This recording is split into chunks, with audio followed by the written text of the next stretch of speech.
Susie, Rob, what do you know about fake fossils? Have you ever found yourself being faked? no, I have had a little bit of experience with it. I mean, I would say enhanced rather than faked. Enhanced. That's a good question. When is a Enhanced. fossil enhanced and when is it faked? Good question. Good question. Well, so actually, sitting over there in a box in the corner of my office is a series of mosasaur jaws with crocodile teeth glued in them Oh, from mosasaur jaws. Morocco. So one of the most famous ones. On Reddit, there's always people uploading pictures of mosasaur jaws saying, is this legit? And everyone's Yeah. always saying, no, No, I know. no, Yeah, I know no. what it is. They're mosasaur jaws with spinosaur teeth glued in them, and Oh, they were sent to Angela Milner about 25 years ago or something, and they were in her office. And when I was the curator of the collection, she was like, "Susie, can you do something with this shit?" And guess where they are now, Rob? They're sitting in the corner of my office. I expect when I well, retire, I'll give them to somebody else and say, "Can you do something with this shit?" so maybe you've done the responsible thing there of just putting it to one side. Whereas, what can happen if they don't get put to one side and they're actually used for scientific inquiry? That's Oh, what we're going to have a look uh-oh. at today. What lessons can we learn in this bonus episode about fake fossils and how fake fossils can fuck things up? Excuse my French.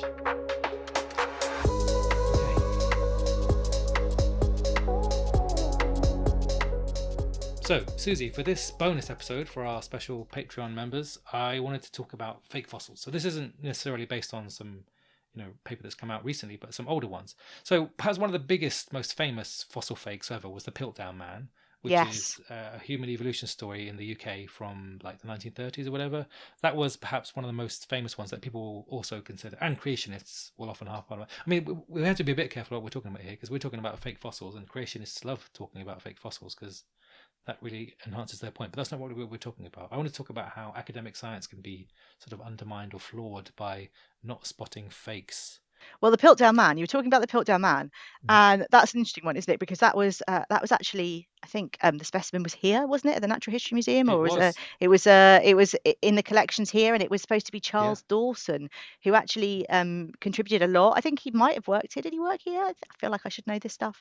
But we have big Dawson collections. I think he's the same guy, and he is. Mm. They never knew. They don't know who did it, do they? But investigations generally think that it was probably Charles Dawson who was But involved with friend of that, I fossil think. fish Woodward got swept up in all of this, He which did, is, yeah. I used to when I was doing my PhD at the fish library. I was thinking of Mm. walking here in his footsteps. But we're not going to go on about the Piltdown Man because Piltdown Man has been already covered in some detail by your friend Tom Holland, Ah. podcaster extraordinaire. So, do you want to explain your connection to Tom Holland? No, I don't think we should do that right now. Okay, right.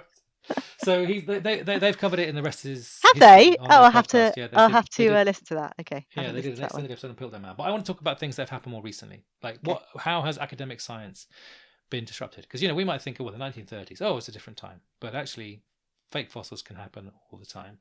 Have you? So I'm not talking necessarily about fake fossils in the sense that you might see on a roadside stall in Morocco. Although I have seen those myself. Have you? I mean, Yeah. presumably you've come across them in your fieldwork in Morocco. Yeah, totally. I mean, there's many roadside stalls, aren't they? And they do things like carve ammonites, Yeah, don't they, into from yeah. stones, but also they'll do a thing where they'll have a bit of an ammonite and then they'll kind Mm, of carve the rest of it in. Or mm, they have those trilobites where the amazing spiny trilobites where the spines are broken off, so they just stick the yeah, spines back on, made of clay yeah. or whatever. Yes. And I've actually also seen that in the Western US. So I did some work in the fossil lakes, with the fossil fish, the Green River Formation, where they have this Hmm. incredible preservation Hmm. of plants and fossils and mammals and all sorts of cool stuff. And actually, in the fossils there, I went into a workshop and they were basically painting on What? sort of body outline of some of the fossils and also replacing, bits of the fish that had, like ribs that had broken off and, just sort of making them look more complete. But the painting of the body outline might Well, hold on might to become irrelevant. Yeah. indeed, hold on to that thought. That might come up relevant later on. Yeah, but on those Morocco roadside stalls or whatever, I would find myself often scoffing and laughing. Go, I'm a paleontologist, I know. But then when you get up close and you look at some of the ones that look real, sometimes the level of sophistication is really serious. Like Yeah. when I was looking at some of the trilobites they have, I this I may or may not have purchased a trilobite before the law changed and brought it home with me when I I visited think it's Morocco. okay to purchase Yeah, trilobites if there's that lots was of fun. them. That's fine. Yeah, It was 20 years ago, Susie. Don't it's call fine. the It's police. fine. Okay, Just but when you look at it, actually, some of the gluing back together, they get enhanced because there's commercial value to these things, right? That's why 100%. these Well, I things think I happen. told you right. I mean, when we first discovered Spicomelis, the first specimen we Mm. had was a rib that was Hmm. just a rib with 4 spikes on it, and we didn't know what it was. We were like, what is this? It's so weird. And we CT scanned it because we thought it might be fake. We thought Mm. it might be glued. Somebody had got some armor from a stegosaur and glued it onto a rib of an ankylosaur or something. Well, I think that level of skepticism may have been appropriate for some of the people we're about to talk about right now. Okay, interesting. So, the first paper I want to talk to you about today was one that came out fairly recently. This is by Valentina Rossi and colleagues So, Valentina is a fellow or postdoc at Cork in Ireland, Hmm. but also she was at the Museum of Tyrol in northern Italy. She's Italian, and she published this with many of the people from the museum. This is forged soft tissues revealed in the oldest fossil reptile from the early Permian of the Alps. So this was published in 2024 in Paleontology. So that's quite a striking headline. Yeah, it's bold, Forged isn't it? tissues, Yeah. yeah, bold. So this relates to a fossil that I must admit I'd never heard of. Tridentiosaurus. Had you Hmm. heard of this creature before? Not before I read this paper. No. Oh, okay. So this thing is from the Permian of the Alps. It was first described in 1931. Discovered in 1931, and then described by an academic in 1959. Do you want to describe us Have you got a picture of it in front of you? Can you I have. describe to us what it? I guess it's one of those sort of things that you might think of as potentially an amazing specimen, but when you look at it, actually quite difficult to interpret. Yeah. So it's got it looks like a lizard. Basically, it's got like a lizard-shaped body. It's got a long tail. It's got hind limbs that are sort of sprawled out to the sides. It's got quite a long abdomen. It's got arms or forelimbs that are also sort of splayed out. And then it's got what appears to be the back of the skull, but not most of the skull. And it's sort of, it looks like it's kind of splattered, isn't it, on the rock? Mm, So you can mm, see all its bits. And it's preserved in a kind of pale coloured rock, sandstone probably, and the fossil itself is dark brown. yeah. And a lot of details. There's a lot of detail. So there's sort of, you can see all the individual kind of fingers and toes and stuff Mm. like that. So yeah, we can see the outline of the body. We can see the fingers and toes. Initially, it looks very striking. I mean, I'm Yeah. kind of sympathetic with this because I work quite often on the Mason Creek, and the Mason Creek fossils in this Carboniferous of Illinois. You look at them and you go, "Oh man, that's amazing!" And then you get it under the microscope or get close, and there's not a lot to see there. Yeah. They have this tantalizing impression of some lovely soft tissue outlines, but when you actually try to get up close and look at what's in there, it's a bit difficult. So Mhm. I could look at that and think, well, that's that could be plausible. I mean, it looks a bit weird. It doesn't look It like a lot of the things that we look at normally, but No. hey But ho, it does. I mean, it's difficult to see the bones, I think. yeah. You can't really see any bones, but there's some Mm, topography on the surface of the fossil, isn't there? So mm. I guess the hint is that the bones are under there, but maybe they're not very well preserved or something like that.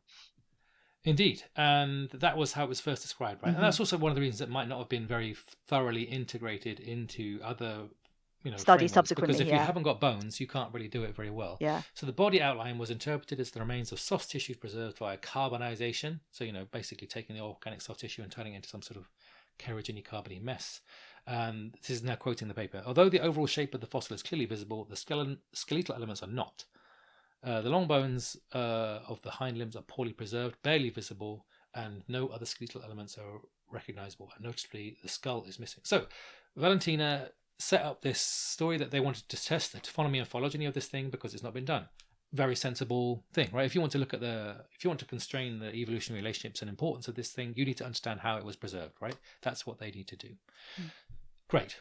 So they subjected it to a battery of tests. UV light, which can be really good for picking up bone, 3D surface modeling to think about the topography, what was it shaped like, scanning electron microscopes, electrodispersive spectroscopy, X-ray diffraction, Raman, FTIR, Fourier transformed infrared. So basically, these are a whole battery of techniques to try and find out what it's made of, right? What is it composed of? And that can tell you a story about how it's preserved or not preserved, as it may be. So they did some UV. They found that it was reflective in responding to the UV. So that is sometimes indicates that there might be some bone there. Although bone often turns up if you've got UV. Have you ever used UV on any of your fossils? No, but lots of people do, and I mean, in dinosaurs, it's used quite often, to identify soft tissues where people to Yeah, photograph things in UV, and certain aspects of the soft tissue might fluoresce in ways that are different from yeah, the rest of the body that you can see.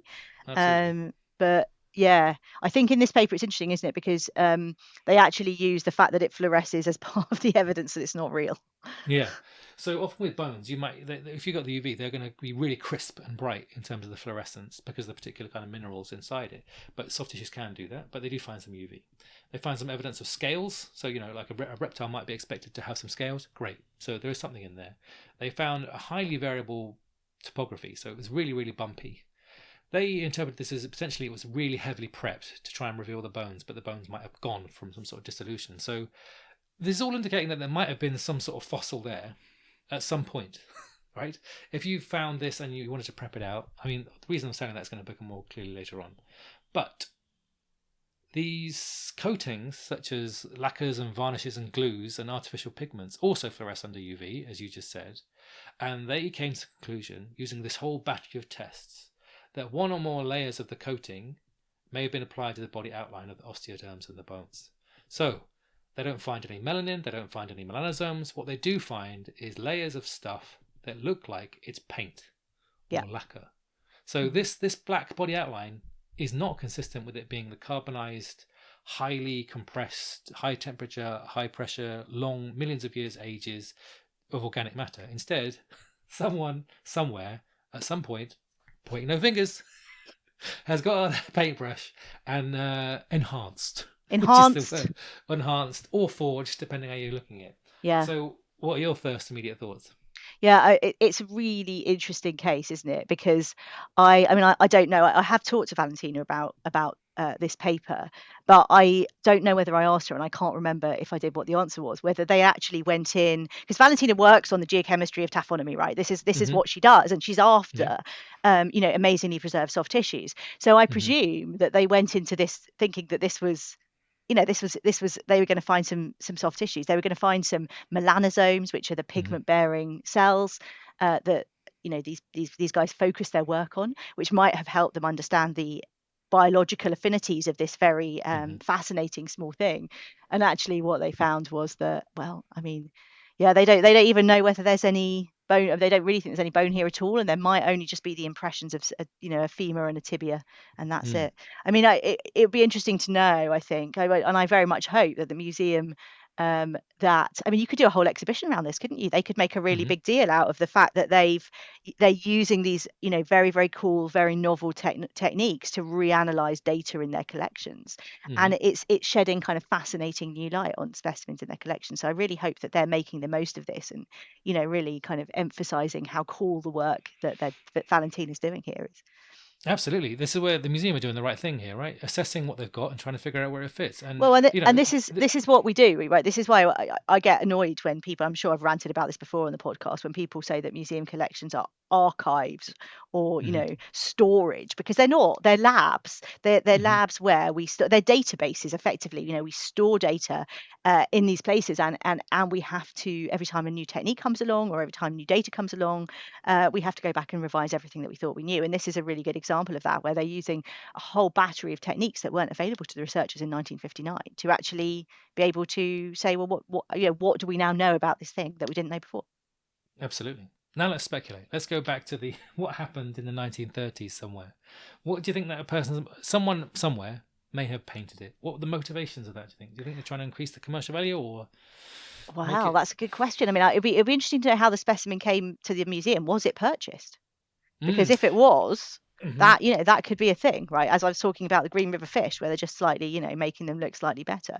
Or is this, you know, a preparator, as you say, it looks like they've basically carved the bones into the rock, or the impressions of Mm. bones into the rock. So is this actually a preparator desperately poking around trying to find something Hmm. and not really doing it, and then shoving a load of lacquer on where the bones might be, and I saying, think okay, well, yeah. maybe this is something that's going to come, we can come back to in the future. You've just highlighted something that I think paints a very human story to me now. I mean, obviously, there's no way of us knowing what was going on in the mind of this Italian guy in the 1930s. But I'm now sensing they've got some sort of fossil. It appears to have some sort of tantalizing impressions, but you can't see any bone. Right. I'm going to prep it out. A natural thing that you might do, right? Yeah. So they started prepping it out. They don't find anything. They start prepping it out more. Oh no, where's the bone? Now, in retrospect, we know that the bone was probably gone because of the taphonomic conditions that it was finding itself in. Yeah. They prep more. They prep more. They start sweating. They've gone down a path that they can't undo. They've destroyed the fossil. They've prepped it out so hard, created these big bumps, and gone, oh shit, oh shit, oh shit, or oh murder, murder, murder. What would they say in Italy? I don't know, puta, whatever. I'm just like smattering in my various European swear words, and then they've gone, okay, I've absolutely fucked it. I now have to paint it to recover some sort of semblance of what the fossil might have been. That's a human story that I could perhaps see as happening. Yeah. Well, who knows? But the authors highlight that this happens, not infrequently, that a fossil gets discovered, and also they highlight that often the fakes are associated with poorly described provenance. Yeah. That can help you, not help. That's the wrong word. If the provenance of your fossil, the location, the time, the specific localities of where it was collected isn't particularly apparent, then you need to perhaps ask some questions more thoroughly about where and how that's going to be. Because if you're trying to mask its appearance or its provenance, then you might do that. And that's what's exactly going to bring us on to the next one. The famous story of Archaeoraptor. This is the second story of how a dinosaur was completely fucked up, but actually turned out to be something else weird and wonderful next. So are you ready for me to tell you about Archaeoraptor? Or how much do you know about Archaeoraptor? I remember this paper coming out, it was 2001 in Nature, and I remember, it wasn't that long before I started my PhD, so I remember reading about it at the time, and my recollection, although maybe am I giving the game away? My recollection was that it was actually two specimens that had basically been glued together, but I don't know much more about it than that. Yeah, so let's take our mind back. Let's transport ourselves back to the mid-90s. I'm doing the little, Scooby-Doo type thing. Oh, it was a great time, wasn't it, Rob? It was a great time. Oh, it was the best time. It was the best time. Wearing big baggy shirts, optimism, listening to Britpop. Did you have curtains? My hair was too thick for curtains. Oh, so sad. I had curtains, it ended up in quite a mess. I tried desperately to explain. I have to now explain what curtains are. This was this heinous hairstyle. Oh, it was lovely. Parting with boys would have the hair going into their eyes in a sort of like a fairly thick and greasy looking way. But yes, I thought it was very hot. I thought it was very hot in the mid-90s, by the way. I'm now imagining you hanging out some indie discos, drinking your WKDs or whatever, and exactly. Right, this is self-indulgence. Thinking about sorry. That's my fault. I transported back to them. But in the mid-90s, there was also an enormous amount of excitement about further dinosaurs being discovered in Liaoning in China. So this was a complete revelation about the amount of information that you get. So we by that point there was a very thorough understanding that dinosaurs, were what led to the ancestors of birds, and birds evolved from dinosaurs. That was well established. But the feathered dinosaurs from China indicated a level of exceptional soft tissue preservation that hadn't previously been seen, and highlighted all these mechanics about insulation, tufts, flight mechanisms. It was an amazing time, right? Yeah. And also, we have to bear in mind that China then was very different from the China now. It was a completely different way. China was only slowly re-entering the global sphere of science. If I think about China today, an enormous economy, scientific powerhouse, well respected. At the time, I don't want to say anything judgmental, but it was different. Should we just say that? Yeah. And there was poverty was more widespread in China then than it is now, which will be relevant later on when we start talking about the discovery of these fossils. So this is in northern China, this Liaoning, China. So this is when Archaeoraptor was first found. So it ended up being smuggled outside. This fossil ended up being smuggled out of China, being taken to the Tucson Gem Fossil Fair, being purchased by some people who then wanted to work on it. That was a preview of our latest bonus episode. You can find the full content on our Patreon. The Fossil Files was created by Robert Sansom and Susanna Maidman. Fossil Files is a labour of love created in our spare time with no budget, so we really welcome any support you can provide us via our Patreon. There you can access bonus content and join in the discussion by posting your own questions or even participate in live episodes. In either case, we want to hear what you think. You can let us know what you thought about the topics we discussed or make suggestions for future papers in our social media channels. You can find links to our Blue Sky, Instagram and YouTube channels on our website fossils.libsyn.com.